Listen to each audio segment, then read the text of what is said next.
Orange jail কীভাবে বানাই সেই প্রসেসিংটা আপনাদের সাথে শেয়ার করব। হ্যালো ভিউয়ার্স, ওয়েলকাম নতুন আমার ডেইলি ব্লগে। সবাই কেমন আছেন? ভিডিওর শুরুতেই একটা কথা বলবো, আমার ভিডিও যদি ভালো লাগে অবশ্যই লাইক কমেন্ট শেয়ার করবেন, আর যারা নতুন জয়েন করবেন পেজটা ফলো দিয়ে সাথে থাকবেন, আর ইউটিউব চ্যানেলে সাবস্ক্রাইব করবেন।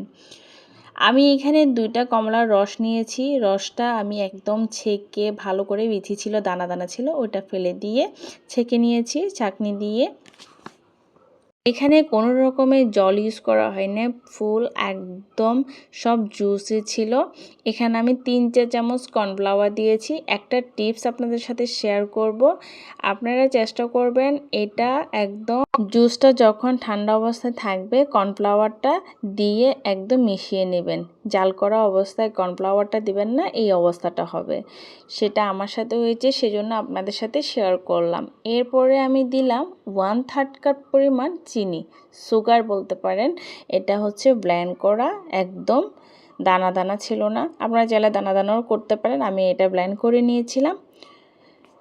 এরপরে 1 চিমটি লবণ দিতে পারেন, এটা অপশনাল। যাদের মিষ্টির সাথে লবণ পছন্দ করেন তারা দিতে পারেন, আমি অবশ্যই দিই নাই।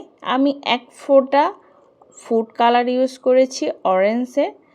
এই যে কালারটা একটু ডিপস হয়েছে, কালারটা দেখতে অনেক সুন্দর লাগতেছে আর ফুড কালারটা ইউজ করার পরে, তবে 1 ফোঁটা ইউজ করেছি। এরপরে অনবরত নাড়তে থাকতে হবে। তবে হ্যাঁ, এটা কর্নফ্লাওয়ার দেওয়ার পরে ঘনত্বটা বেড়ে যাবে। আমি কিন্তু একটু পাতলা অবস্থায় নামিয়ে রাখব, কারণ কর্নফ্লাওয়ার দেওয়ার পরে আপনার ঘনত্বটা বেড়ে যায়।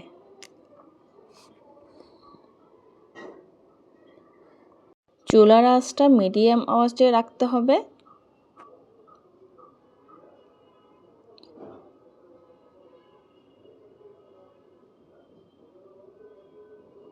পিউরিটা কিন্তু অনবরত নাড়তে হবে।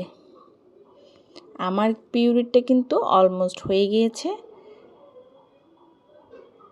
এটা ঠান্ডা করে তারপর কোনো পাত্রে রাখবেন, নর্মাল ফ্রিজে। দেখবেন আপনার অনেক দিন এরকম থাকবে। আপনারা চাইলে কিন্তু এখানে সিরকা ইউজ করতে পারেন, ভিনেগার সাদা। এই যে আমার হয়ে গেছে অরেঞ্জ ফ্লেভার। আমি এটা করার পর ঠান্ডা হওয়ার পরে একদম একটা ভালো পাত্রে রেখে দিয়েছি, নর্মাল ফ্রিজে রাখবো। আমার বাচ্চা দেখে তো খুবই খুশি, আমার মেয়ে এটা খেতে চাচ্ছে, তার অনেক পছন্দ হয়েছে। আপনারা চাইলে এটা পাউরুটির সাথে বাচ্চাদেরকে দিতে পারেন এবং কেকের জন্য ইউজ করতে পারেন। যার যেরকম পছন্দ সেভাবেই খেতে পারবেন, সংরক্ষণ করতে পারেন। Thanks for watching.